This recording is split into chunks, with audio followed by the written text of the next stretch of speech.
राह सुप्रभातम। अहम Dinesh Kumar Jha, modern English school Kunti Nagar नवादायाः संस्कृत विषयस्य आचार्यः अस्मि। अहम अद्य सप्तम कक्षायाः छात्राणां कृते द्वादशः पाठस्य विद्याधनम् इति शीर्षकस्य अर्थबोधन कुर्वन् अस्मि। प्रिय छात्रों, सुप्रभात। आप लोग कैसे हैं? आशा है आप लोग ज़रूर अच्छे होंगे। आज मैं कक्षा सप्तम के छात्रों के लिए द्वादश पाठ के विद्याधनम इस शीर्षक पाठ के अर्थ का बोधन कराने जा रहा हूँ।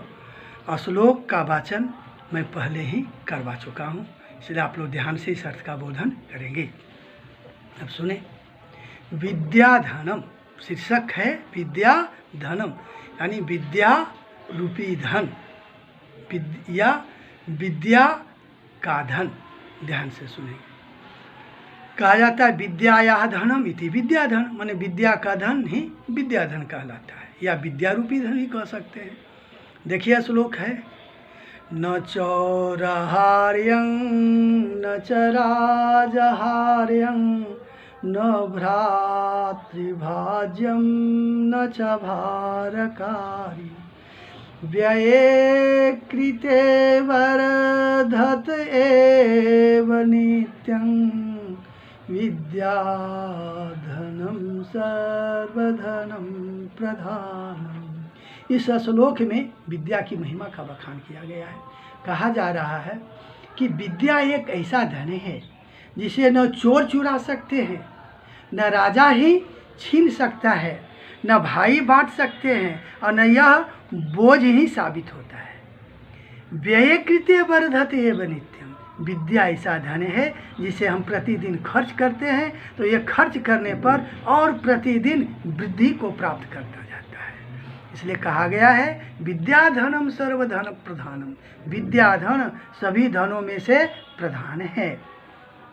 अब दूसरे श्लोक को देखें, विद्या नाम नरस्य रूपमधिकं प्रच्छन्न गुप्तं धनं विद्या भोगकरी यशः सुखकरी विद्या गुरूणां गुरुः विद्या बन्धुजनो विदेशगमने विद्या परा देवता विद्या राजसु पूज्यते नहीं धनम विद्या विहीन पशु।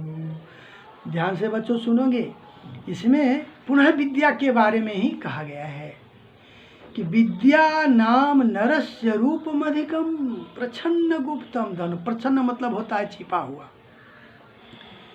कहता है विद्या मनुष्य का सबसे बढ़ा चढ़ा रूप है, यह एक गुप्त धन है।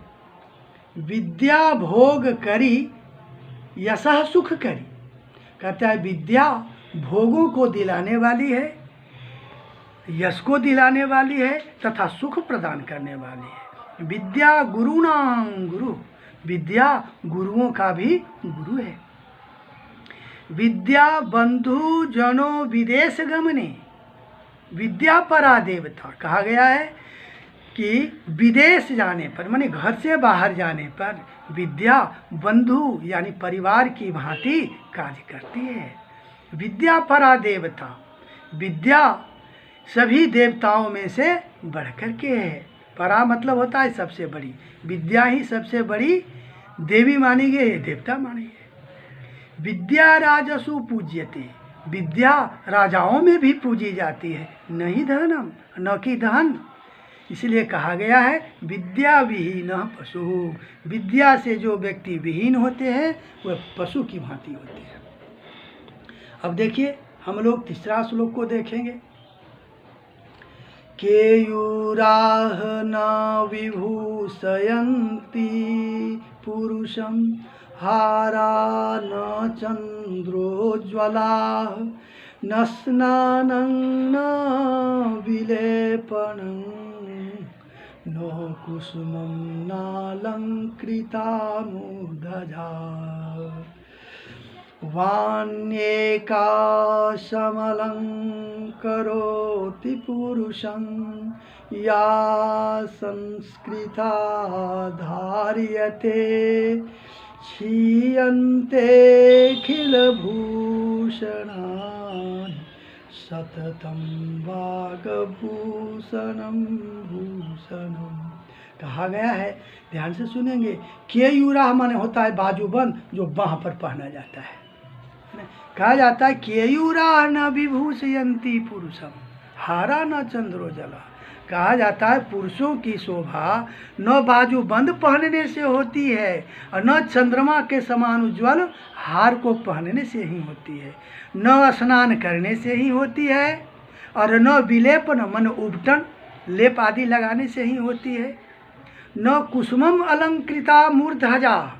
मूर्धज माने होता है वाणी या बेनी या चोटी, कुछ लोग मस्तक भी कहते हैं, और न कि चोटी में फूलों को सजाने से ही होती है।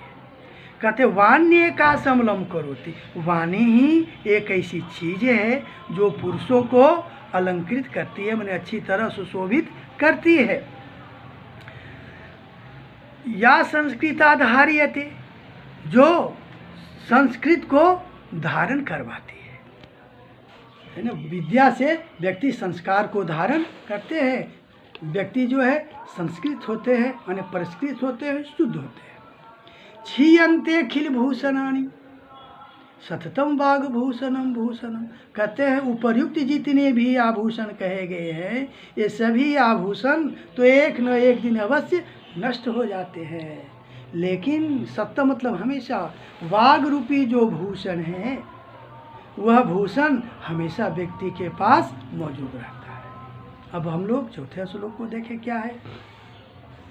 विद्या नाम नरस्य कीर्ति अतुला भाग क्षये चाश्रय धेनुः काम दुधारतिश्च विरहे नेत्रं तृतीयं च सा सत्कारायतनं कुलस्य महिमा रत्नैर्विना भूषणं तस्मादन्यमुपेक्ष्य सर्वविषयं विद्याधिकारं कुरु। कहा गया है विद्या नाम नरस्य कीर्ति अतुला।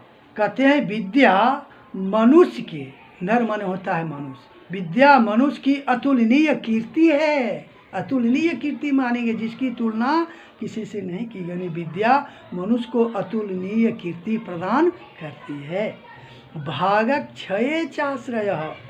कहते हैं भाग क्षय माने भाग्य के छीन होने पर, नष्ट होने पर, यानी दुर्भाग्य की अवस्था आने पर उसका सहारा बनती है, यानी आश्रय प्रदान करती है। धेनु काम दुधा। कहते काम मत होता है मनोकामना। जिस तरह से काम धेनु गाय होती है ना, जो सभी मनोकामनाओं की को पूरा करती है, ठीक उसी भांति से विद्या कामधेनु गौ की भांति सभी कामनाओं को पूरा करती है। रतिश्च विरहे, और रति मतलब होता है स्नेह। कहते हैं और विरहावस्था में वह स्नेह प्रदान करती है। विरह का मतलब क्या होता है, जब दो प्रेमी एक दूसरे से जुदा हो जाते हैं या किसी कारणवश अलग हो जाते हैं तो उससे जो दुख उत्पन्न होता है उसी को विरह कहते हैं। तो ऐसी विरहावस्था में विद्या क्या है, तो स्नेह प्रदान करती है। नेत्रम तृतीयम चसा। और कहा गया है विद्या मनुष्य की तीसरी आँख मानी गई है। सत्कारायतनम, यह सत्कार का आयतन है। आयतन मतलब होता है भंडार, विशाल गृह। कहते विद्या क्या है, सत्कार का आयतन मानी गई है। कुलस्य महिमा, और कुल माने होता है खानदान, खानदान की महिमा को बढ़ाती भी है।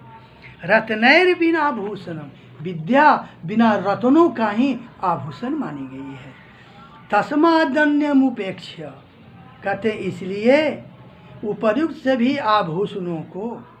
की अपेक्षा करके उपर्युक्त जितने भी आभूषण हैं या संसार में जितने भी आभूषण हैं उन सभी आभूषणों की उपेक्षा करके यानी तिरस्कार करके कहता है सर्व विषयम विद्याधिकारम को, माने सभी विषयों को भी त्याग करके विद्या पर अधिकार प्राप्त करें, यानी विद्या को ग्रहण करने की चेष्टा हमेशा करते रहें। बच्चों, आप लोगों ने विद्याधनम शीर्षक पाठ के अर्थ का बोधन कर लिया है। आप लोग इस वीडियो को 2-3 बार अवश्य देखेंगे और इसके अर्थ को अपनी अपनी स्वच्छ पुस्तिका में लिखने की कोशिश करेंगे। जो बच्चे इस चैनल को सब्सक्राइब नहीं किए हैं वे कृपा करके इस चैनल को सब्सक्राइब भी करेंगे और इसको लाइक भी करेंगे। जो बच्चे सब्सक्राइब कर चुके हैं वे इसे सब्सक्राइब नहीं करेंगे, वे सिर्फ लाइक करेंगे। धन्यवाद।